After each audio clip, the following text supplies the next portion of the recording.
me today is my first guest. He's a friend of mine that I've known for several years. His name is Jim Whalen, and he is from WP&F Specialty Group, LLC, here in Las Vegas. All right, so Jim, can you kind of give me an idea of when you created WP&F? We actually created it back in October of 2008,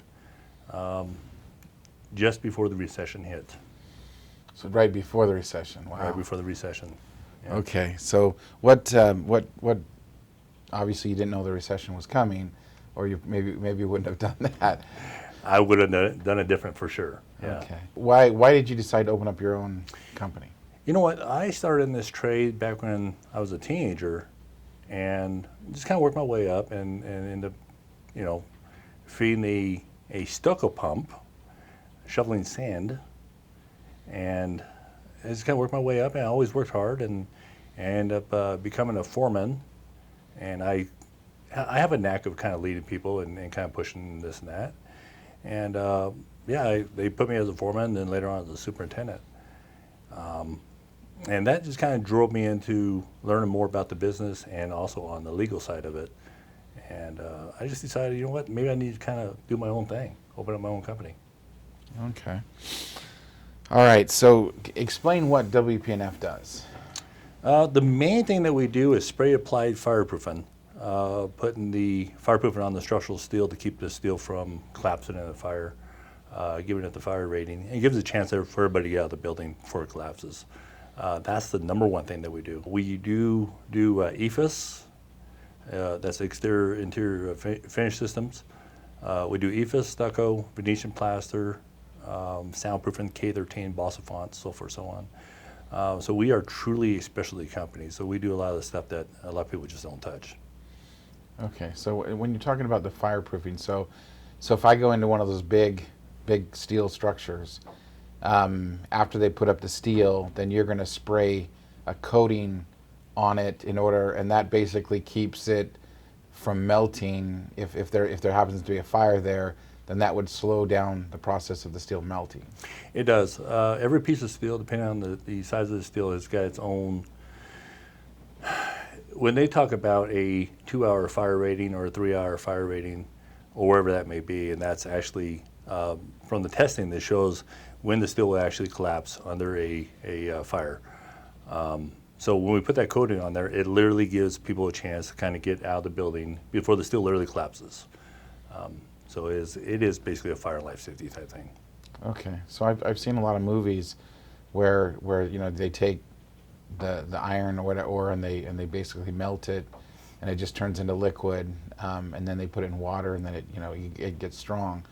So you're basically, it's a buffer. It's some kind of a buffer. So if you put fire right next to steel and you put your coating on there, it gives it a certain amount of time before it actually can get through and affect the steel, so the steel then turns molten.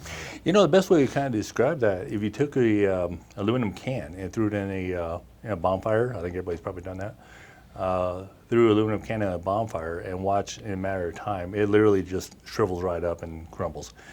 Steel. It all does the same thing in the heat. Okay. And so depending on the type of building, the type of structure, you have different materials that you would apply to the steel? There is. There are numerous types of fireproofing materials. There's a fireproofing paint, if they want to have it where it's going to be exposed to the public, where they still want it to look nice and not look like a popcorn type look on it, which is intumescent fireproofing. And then you have your standard fireproofing that's going to be concealed. That's just your basically MK6 and whatever product you're going to use. And they do have a fireproofing for exterior use also for weather and rain and driving rain or what it may be. So that fireproofing for the exterior would have a component of stopping it from rusting as well as the fire retardant. It's actually heavily cement based. So like all cement, concrete, and this and that. When with water hitting cement, it generally gets harder, and this is the very same thing. Okay, and then you also mentioned that you do stucco, and so basically the stucco that we see in a lot of the houses here in town. Now you guys don't normally do residential, right? You do mostly commercial? We're straight commercial. Okay. And is there a lot of stucco that you do on commercial? There's more EIFS than doing a stucco, just because of the installation system. I actually do an EIFS. It's more, it's also with the whole green, aspect of it. There's some new stuff that's kind of out there. It's pretty good, but the energy efficient that you save, the building saves for putting EIFS on it, it's a massive savings. It's basically like a big cooler for the building. You're really insulated all the way around. So same thing with summertime and wintertime. It becomes pretty efficient. Okay, so that concept would be, I'm thinking in my head, that like if you have an iron that you put near a fire, after a while you touch the end, it's going to burn you, and so you put a cover over it, and it keeps on the outside of the building, it keeps the heat or outside from getting into the steel and to transferring into the building.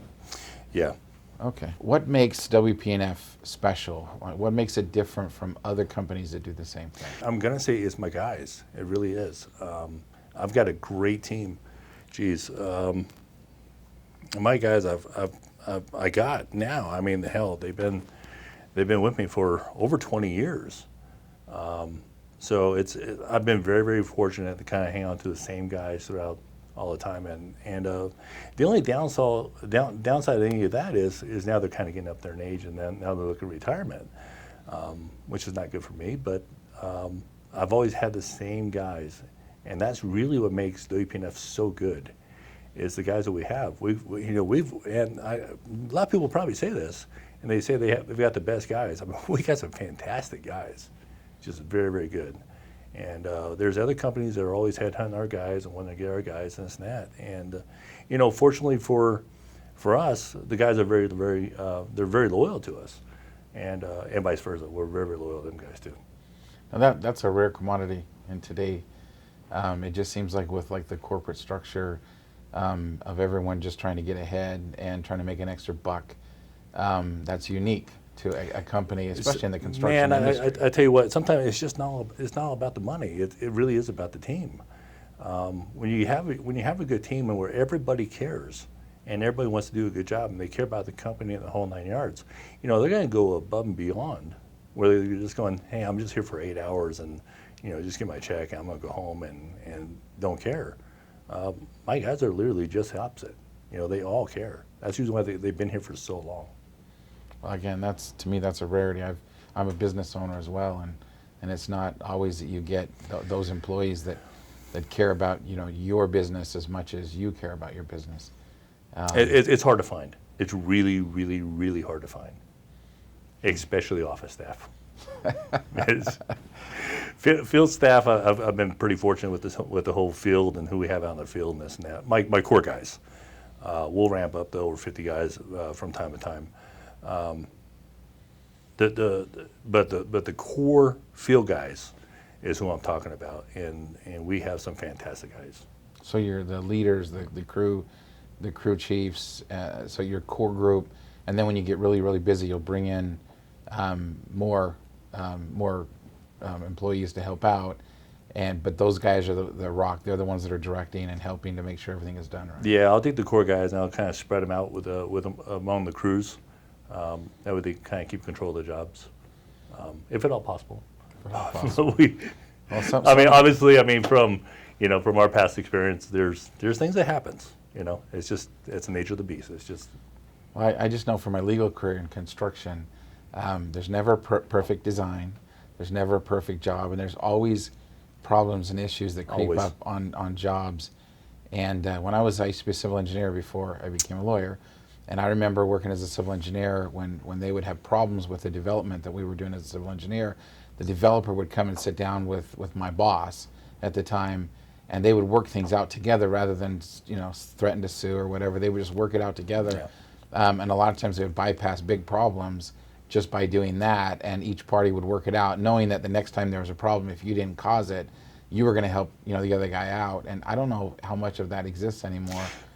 I will say and I think you know this too, but I would say for us, 90%, if not all, if I could work it out with them and sit down with them and, You know, the one thing I would say that that I found is not emails, not phone calls. Sit down with them. Sit down with them. Just sit down and have a conversation, understand what's going on. I think you do have to understand their position too. They're under a lot of pressure, and so are you. I mean, everybody's trying to make money, get these things done on time, and the whole 9 yards, and tensions do get high. I mean, the stress, you know, and if you could control that, and not get into the screaming match and threaten each other and take it to a different level where I have to reach out to you, and we've done this a couple of times, and reach out and take it to a different level. We'll do it that way, but that's not how I want to solve things. I want to sit down with them and understand what's going on and see what we can do to fix it. Well, so, you know, going off of that, in my career as an attorney, you know, I think one of the things that I pride myself in my firm is that we try to think outside the box. We're not always about litigation and about, obviously that's where we make most of our monies in litigation. Sure. My concept is more of developing a relationship with the client so that the client's not afraid to call me, and that when something pops up, they call me, and a lot of times we can avoid a big problem, you know, by doing things quickly. In responding to, you know, meeting together and trying to work it out, I agree that that's the best first start to do, but I also know that on the legal side, that, you know, sending the right emails and the right follow-up, it supports your position, you know, in the long term.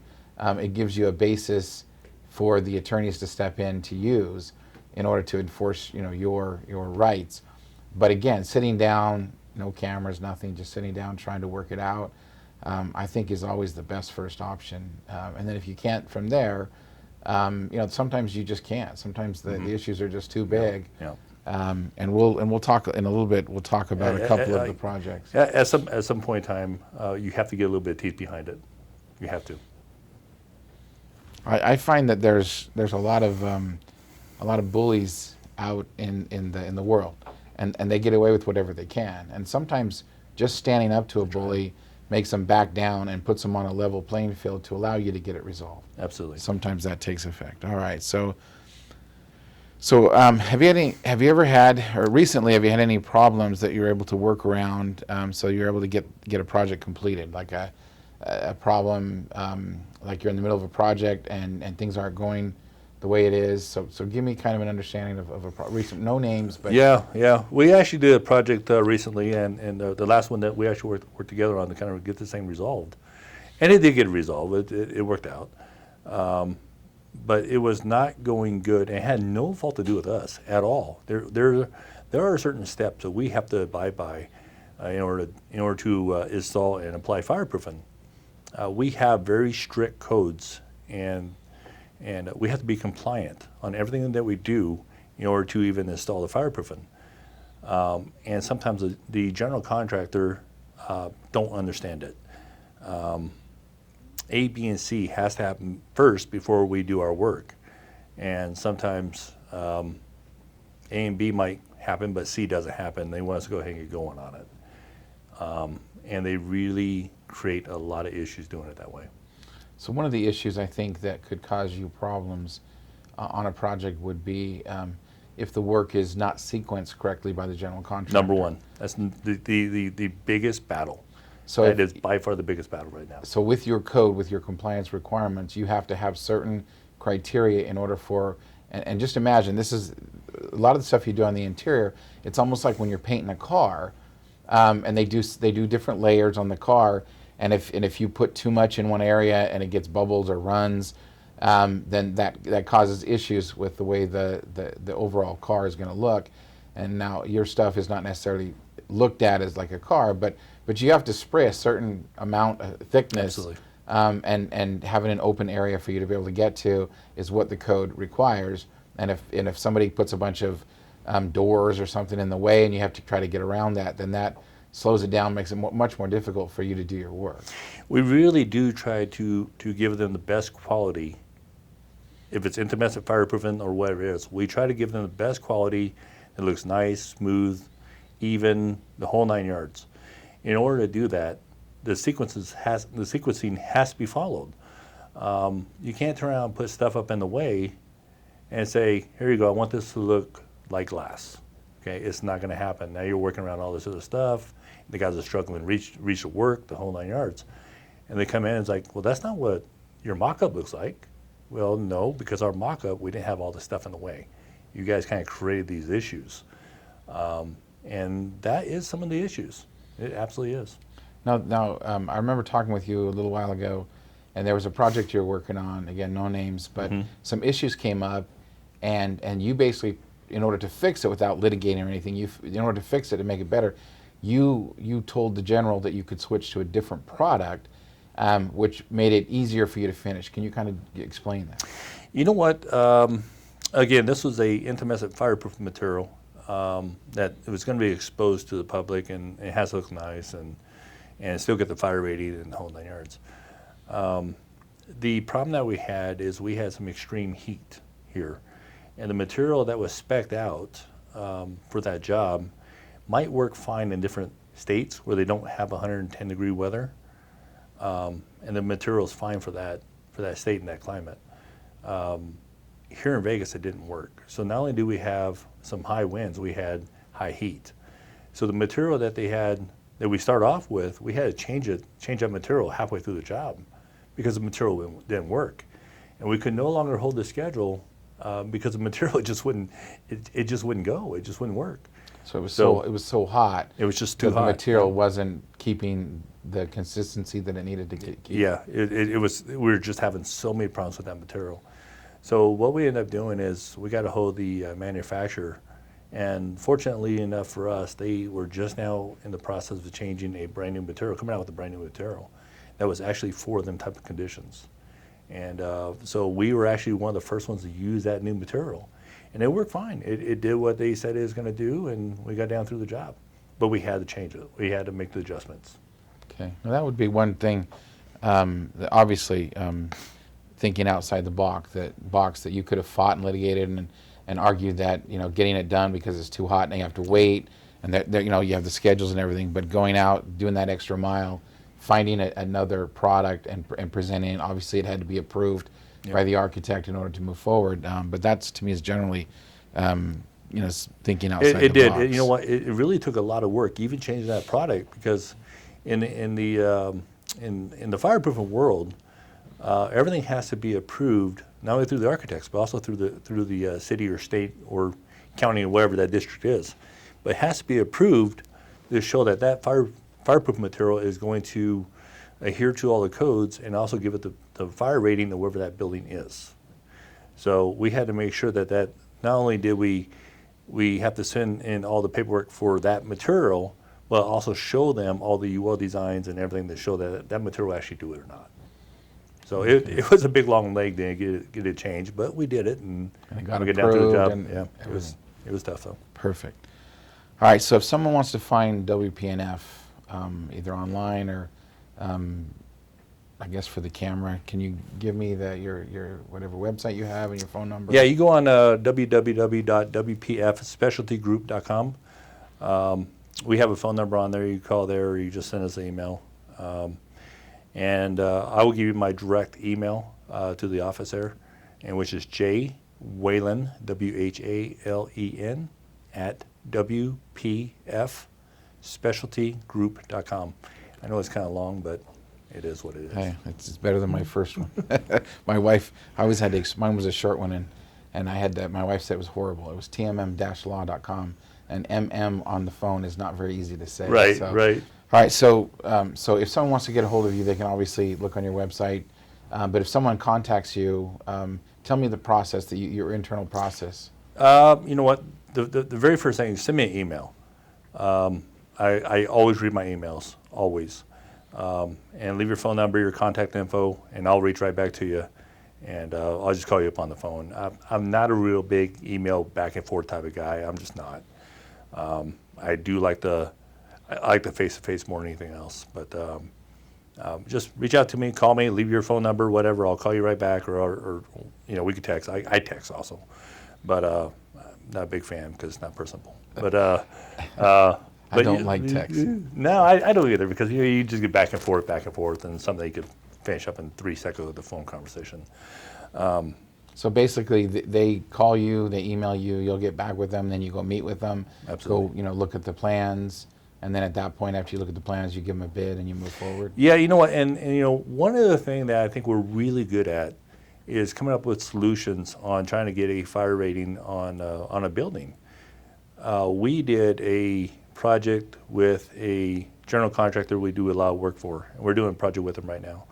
And this is back in 2010.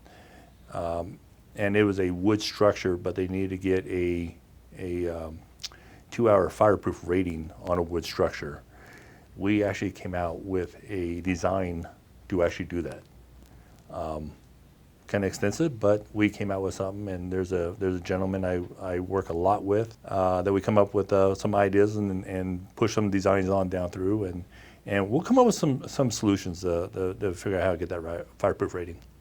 So if you're an architect out there, if you're a general contractor, and you're having some issues with your fire ratings, and you want some help, then obviously from what he just explained, call Jim, and he can maybe sit down with you and help you out. And give you that expertise that he has from his years of working Absolutely. in this industry, and he can help you reach your goals to get your building approved with the city. That's phenomenal as well. Yeah. All right, let's go over. We've talked about your business. Now I want to talk a little bit more. At the very beginning, you kind of talked a little bit about how you kind of worked your way up. How long have you been working in the construction industry as a whole? 37 years. Wow. And what about doing fireproofing? That has been about 25 years. So majority of my time has been in the fireproofing world. So, which I think would probably put you in as an expert. If I think so. All right. Oh hell, I mean some of the stuff that we use nowadays, I designed it, and we still use it today. So, yeah, it's been a long time. Figured out some stuff. Sounds good. So, what is the best compliment you've received in your profession? Honestly, how good the guys are. It really is. So the general contractors that you work for have come up to you and told you multiple times how great your crew is. Absolutely. And how professional they are. We get a lot. Okay. So one thing we do a lot of is hospitals. We do a lot of hospital work. And I mean, we have done jobs where there have literally, and we're fireproofing in a room where right next to us are patients literally laying in the bed. And we had to do some fireproofing in there, and it's messy work. But these guys were so clean, and they did a great job. They did a fantastic job. But it worked out good, and we got some great compliments because they could not believe that we were even in there doing our work. The guys are quiet. They did a great job. The inspector took a look at it, signed it all off. They did a good job. And we get that a lot. So we do a lot of hospitals. What would you change about your profession if everyone would let you? And the biggest problem I have on my side, honestly, is collecting money. I think anybody that's been in business, because all these projects, we literally pay for the projects up front in hopes in that we get paid back. That I would change that. I would change on how you get paid. Because sometimes you're funding the project for 30, 45, 90 days before you see a penny. And I would definitely change that. It would take away a lot of the stress, especially when you get real busy and you got a lot of guys. It adds a lot of stress. Well, it's easy to get way upside down and have a lot of money out there. Yeah, and all it takes is, I think we talked before we started that in the being a contractor, being the owner of a construction company, you can make good money through the process, but you can also lose all your money in one really, really bad project. Absolutely. So there's incredible risk there, and the payment side of it is one of the biggest sides. And that's one of the things that I do as an attorney is I help contractors get paid. And there are statutes. There's lien statutes. There's stop work statutes. Nevada has quite a few legal provisions that help contractors get paid, but nothing's absolute. I mean, Right. If the person doesn't have the money, then getting paid sometimes is, even if you can force them to, is impossible. Even if you force them, doesn't mean you're going to get paid right away. It might be another 30 days after that. So it just depends on how hard you kind of turn that whole thing up. So, I mean, you could play nice, but it depends. It just depends. Well, and again, you also have the relationships with Yeah. because you're working with the general contractor, and you could get scorched earth and sue them, go after them, and sometimes that works, and you get paid. Other times it just makes them mad, and then now you have a bad relationship Absolutely. with a general. So Yep. you in your collection of money, which I think most businesses, everyone in the construction industry has the same problem. You have the relationship Yeah. versus, enforcing your rights, and sometimes that's kind of a tightrope that you have to walk. You end on. up with a little conflict there, don't you? Oh yeah, Because definitely. you're trying to hold that relationship, but you gotta get paid, and it's like, you can tell them, hey, look, you need to get me paid up here, and there's definitely a conflict there. So my thing as far as with construction projects and payment is, most of the time it's about leverage. It is. And so once you're done with your work, you have zero leverage, and the person that received the work has all the leverage. Absolutely. And We have that happening right now. And that's why, again, there's laws and stuff that help you Yep. as long as you do the prerequisites. Okay, so what advice would you give someone wanting to pursue a career in your industry? If you're going to actually say you want to open up a fireproofing company or something like that, you go to work for a fireproofing company. Go to work for them. Go out in the field, understand what's going on, spend some time on it, and then see if you can't work in the office a little bit too. That way you kind of get both sides of this thing. It took me well over 20 years, over 25 years actually, more than that, before I actually opened up my own company. Because I was just, not that I was unsure, I just knew there's just so much involved in it. Maybe in a framing drywall type company, it's pretty cut and dry. But within what we do, there's just so much. There's just a lot there. So I would say, you know what? Go work for a fireproofing company. Go work from out in the field. See if you can't work your way into a foreman, superintendent, project manager, whatever the sort. Get all the knowledge you can before you open up your own company. And make sure you understand the laws also in your state. It's really important. And your taxes, for sure. So when I was a civil engineer before I went to law school, there was lots of different projects that I went to work on. Whenever I got assigned a job, I would look at the engineering firm, and I would find the person that I felt was the most qualified, the best person in the firm, even if they weren't my boss or my supervisor. And I would go to that person and ask that person to teach me. So I would assume that if someone is wanting to get into your industry and eventually own their own company, it would be not just pick any company, but find people that really know what they're doing, and make sure you learn from good people that know what they're doing, so that when you then start your own company, you have a good foundation of what you're doing as far as the technical work. And then you also mentioned, which I think is very important, to learn the office side, because there's a lot of back office stuff that's super important that makes sure the project is done correctly. It's not just about showing up and doing the work, but making sure everything is ready, making sure the payments, the contracts, and everything are in place and done appropriately. That's how you have a successful. The other thing that we also do is we get the newer generation that's coming up, and as I said, a lot of my guys, they're starting to retire out, and they're very, very short or very close to getting retired within the next year or two.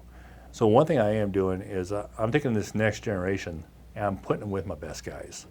The guys are willing to work with them, willing to train them. And if you get that training from some of the best guys, in the business, that's who you want to learn from, because you will literally become invaluable. And people will be, when things get busy, they'll be after you for sure. You'll always have a job, and it's not a bad career. It's not a bad career. You do pretty good. Again, without naming any names, a couple of years ago, you had a project. You bid on a project, and kind of give me a general breakdown of kind of what happened before you came to me. Oh boy, this project right here was a good size project, and we got awarded the project, and they wrote us a contract for the project. We were in the process of putting together, there's submittal packages and insurance and stuff you got put in place for every job site, okay, every job. And we were in the process of doing that, and I ended up leaving town, and we were all pretty happy, and came back, and come to find out, they turned around and issued another company doing the very same thing, a contract also. So it basically pushed us out, and on top of that, they give it to a out-of-state company. We are a woman-owned small business green company, and they turn around and they give it to a non-woman-owned out-of-state company. To say we were kind of floored when we got back was probably an understatement. So in that sense, you made contact with them, tried to address it, and it's my understanding you were told that they didn't accept your contract. There was no offer. It was just some kind of there was some language in an email that said that it was just a continuing negotiations or something like that. And so you obviously you approached them and you tried to work it out yourself, and you weren't able to do it. Nope. No, we tried it. It's a very, very big company here in Las Vegas, and we try to work it out how we would normally work it out. Not this case. This is one where actually I reached out to you and just started, shoveling all the information over to you and exactly what's going on with this thing. So basically what we did there was I prepared a letter and I brought in some case law, and I basically showed the letter basically was demanding them to, in essence, give you the contract. Now the way it works is when someone sends out a bid package, it's an invitation for an offer. So the bid package is not an offer. And what you need in a contract is offer, acceptance, and then consideration. Right. So when they send out the bid package, they're saying anybody who wants to bid, let us know. So once they did that, and then once you submitted a bid, that was an offer. That's right. And then when they send you an email back saying your offer was accepted, and then the consideration is the part where you agreed to do the work for a certain amount of money. So in our opinion, there was a contract, and they tried to back out of the contract. That's right. So at that point, we had two options. We said we could have sued them and said, okay, you owe us all of our lost profits. If we would have sued them, we probably would have won. We had pretty strong evidence. We had clear indication that they agreed to accept your bid. There was another legal argument because you had another bid that you withdrew. That's right. And so you basically withdrew that bid in order to make sure you had the manpower to do this job. So basically I put a letter together basically demanding that they did that. But before I did that, we talked about alternatives. So again, I like to think outside the box. So we proposed to them, we sent the letter, and then I talked to you and had you meet with them to discuss allowing this to move past if they would agree to give you the last right of refusal or Correct. The last bid option on the next two projects. And from what I understand, the letter went all the way to the top of the company. It did. And they called you in, and they knew that you had a really strong case. Yep. And then you used that time, that leverage, and your relationship to present them with this alternative option, which they did take, which then benefited everyone. So we could have sued. You probably would have won. You would have gotten your money. They would have had a problem. That everyone would have spent a lot of money in attorney fees. But by doing it this way, we were able to get together and resolve it. You ended up getting your money in the long run, and they didn't have to deal with the legal situation of messing up because they clearly did. Yeah, and you know what? I only wanted what was right. That was it. Just what was right. Obviously, I wasn't after any type of free money or anything else like that. That's why I'm like, you know what? Just give us a last look on some other stuff, and we'll go ahead and just continue on, and we'll just kind of squash the whole thing. So you're absolutely right. That's exactly what we end up doing, is just kind of working down through it and kind of stay out of the courts and, drawing out in the whole 9 yards. And you know what? I think sometimes it's just the best way. If you can turn around and you can work out like that. But then again, you know what? Sometimes you got to get the attorney involved. You have to get the attorney involved. If not, you're going to be frustrated because you're not going to get anywhere. They don't care. Well, I would assume on that particular one that we were talking about, had I not sent the letter, they would have just blown you Absolutely. off. And it would have just been nothing. Absolutely. But we did get their attention, and we're able to get a situation where you could sit down and work it out, and you took the best of it. It got a lot of attention for sure. It got a lot of attention. Boy, I was getting some phone calls, so they were definitely. I don't think they want any part of that. So. Well, good. I'm glad I was able to help then. So the main thing that we do is it's really word of mouth and the general contractors. It's, we have general contractors that we work with a lot, and some of these general contractors. We just do a lot of work with certain ones. I mean, obviously, like anybody else, we have our favorites. the ones that treat us really good, we do a great job for them guys and go above and beyond, and not try to nickel dime them. We're not trying to do any of that stuff. But we do have our favorites that treat us good, run a good job, and we do the same thing, back and forth. So we take care of them, they take care of us, and it's a great relationship. So we have a few general contractors we deal with. Okay, so currently your company, it's a Nevada company, right? It is right now. And you do work mainly in Nevada, right? Yeah. Every now and then now we've been up to Reno and stuff like that. I mean, we even went up to Orlando, Florida, and did a project up there. So we will travel. Again, we kind of keep an eye on the market and kind of see what's going on. We are working on getting our license right now in Utah. So that might be a lot of fun. So we're in the process of that right now. So if we get that, we'll be in Utah and in Nevada, and we'll see what it is later on. Okay, so anybody out there who wants to hire them who's not in Utah or Nevada, give them a call as quick as possible so you can give the time, because each state has different requirements for contractors licensing, and so you need to give him time to be able to do it. He's clearly got the experience, and he should be able to get in, become a licensed contractor in any state. There's a time frame, so give him a call as early as possible, so he has time to take care of that in order to be able to work in that state. As final, Jim, I want to thank you. I know we've been friends for a while, and I've enjoyed working with you. Luckily I haven't worked a lot with you. You haven't needed me a whole lot, but we have been friends for a while, and I appreciate you coming in and being the guinea pig for the first one of these, and I do appreciate talking to you. I love, one of the things that made me go into the law was learning. Right. I got bored as a civil engineer, crazy, but I was bored. And being able to come in and do the law and doing construction law, I get to learn so much.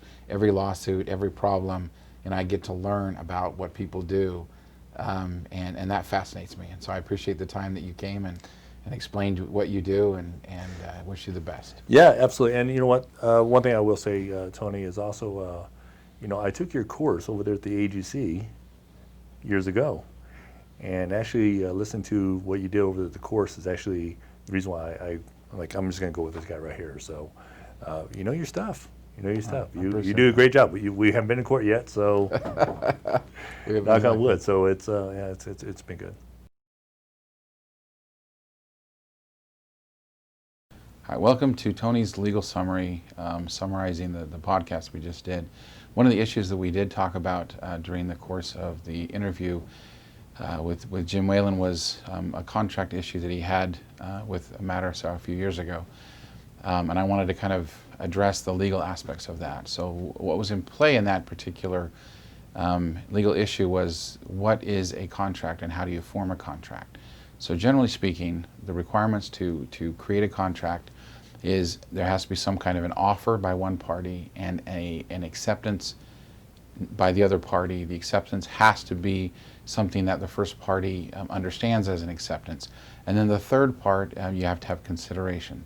Consideration is a legal claim or a legal description of when someone has to give up something in order to get a part of the contract. For instance, if you have a contract to do a certain amount of work for a certain amount of money, the consideration would be the work and the payment. So you'd have an offer to do work for a certain amount of money and an acceptance to pay the person for doing the work as described. So that would create a contract. In this particular case, there was a contract formed, and the other side tried to get out of the contract after the contract was formed. And that was the basis that we presented to the argument that got the other company to back off and allowed my client the leverage to work out a good deal to save everyone from having problems. So when you're looking at your contracts and you enter into contracts, remember what I just explained. It tells you when you're actually in a contract and when you're not. Thanks. Have a wonderful day.